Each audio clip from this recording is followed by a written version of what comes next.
Pese a ser un terminal de 145 x 70,9 milímetros, lo cierto es que en mano cae muy bien, justificación que encontramos en un grosor de solo 6,95 milímetros y unos marcos redondeados muy bien ejecutados, además de un peso de solo 144 gramos. Y es que solo hay que observarlo para darse cuenta de que ya no hablamos de esa empresa que quería pero no podía.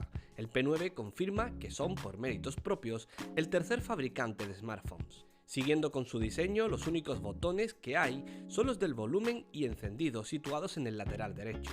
Los de navegación de Android van en la propia pantalla y en la parte inferior solo encontramos el altavoz y el conector USB tipo C, que por cierto no integra el sistema de carga rápida. Ya en la parte trasera vemos el sensor de huellas y lo que posiblemente llame más la atención, su doble cámara. Cada una de estas cámaras ofrece un sensor de 12 megapíxeles sin estabilización y una lente con apertura f2.2. Pero lo más llamativo es que una hace uso de un sensor RGB, mientras que la otra usa uno monocromático. Ambos con la tecnología y la experiencia de Leica para un modo de funcionamiento del que hablaremos más tarde. Respecto al hardware, el P9 ofrece un procesador High Silicon Kirin 955, 3 o 4 GB de RAM según el modelo, al igual que sus dos opciones de almacenamiento, 32 o 64 GB, que siempre podremos ampliar vía micro SD con hasta otros 128 GB.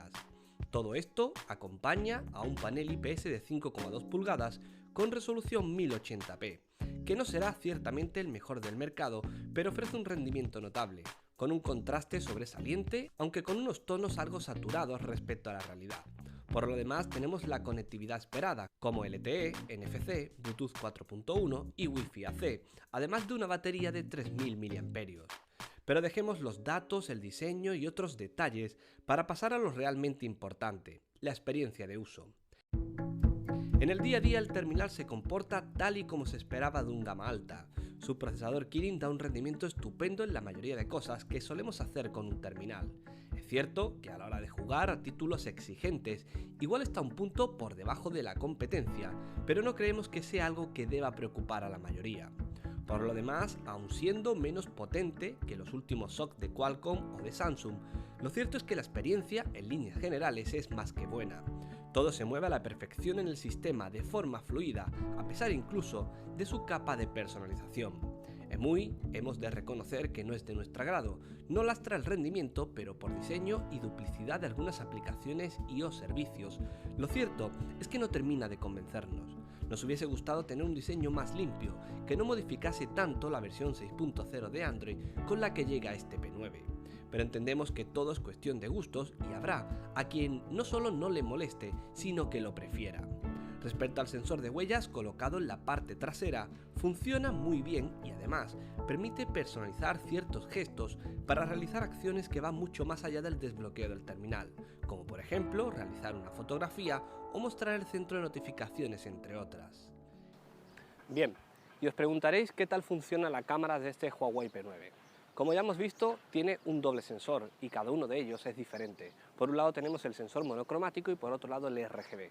La utilidad de estos dos sensores es hacer que tengamos, por una parte, con el monocromático, una captura de la imagen con mucha más información, sobre todo con mucha más luminosidad y con más detalle, y por el otro, con el sensor RGB, que incluye el filtro Bayer, toda la información del color. El uso de este sistema de doble cámara aporta una mejora de calidad fotográfica respecto a lo que hasta el momento ofrecía el fabricante, y es que, dejando al margen la certificación Leica, hay modos en los que funciona realmente bien, como el nocturno, el monocromo o el panorámico, aunque también es cierto que se queda atrás en el HDR o bien a la hora de grabar vídeo. Los colores que obtenemos, sobre todo si trabajamos en el modo DNG, son bastante realistas y las fotografías ofrecen también un muy buen balance de blancos y mucho detalle, a veces incluso demasiado.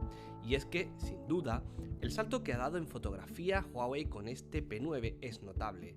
Pero como decíamos antes, el modo monocromo es posiblemente lo más interesante de esta cámara. Si os gusta la fotografía en blanco y negro, vais a disfrutar mucho, porque no es el típico filtro o desaturación de la imagen. Aquí lo que hacemos es aprovechar un sensor dedicado que ofrece un mayor rango dinámico y también mucho más detalle. Y no podemos olvidar tampoco el modo bokeh, un efecto bastante llamativo que se consigue gracias a un enorme trabajo de software y aprovechamiento de ambos sensores. Eso sí, no siempre funciona del todo bien y habrá ocasiones en las que el resultado quede demasiado artificial. Claro que la gran ausencia, viendo cómo apuestan por su cámara, es la opción de grabar vídeo en 4K. Vale, no es vital, seguramente muchos nunca lo usaríais, pero esto y la falta de estabilización óptica le restan puntos a una cámara que ha mejorado mucho. En definitiva, el Huawei P9 es un terminal que mejora significativamente con lo que ya vimos en el P8. No es perfecto, pues la autonomía de la batería se queda en la media, no ofrece carga rápida y el uso de EMUI es discutible, pero a pesar de todo esto y mantener una pantalla 1080p, la experiencia de uso es notable. Su hardware ya poco tiene que envidiar a la apuesta de los pesos pesados de la industria. Su cámara avanza e incluso indican por dónde irán otros fabricantes en el futuro cercano. Y además sirve para hacer ver a todos que Huawei ya está al más alto nivel. Ahora es solo cuestión de saber si serán capaces de convencer al usuario para que pague el precio, que de partida nos parece algo alto, unos 599 euros, aunque seguro que lo vamos viendo bajar con el paso del tiempo, y eso, más la diferencia frente a los gallitos del mercado, puede que ciertamente sí que impulse sus ventas.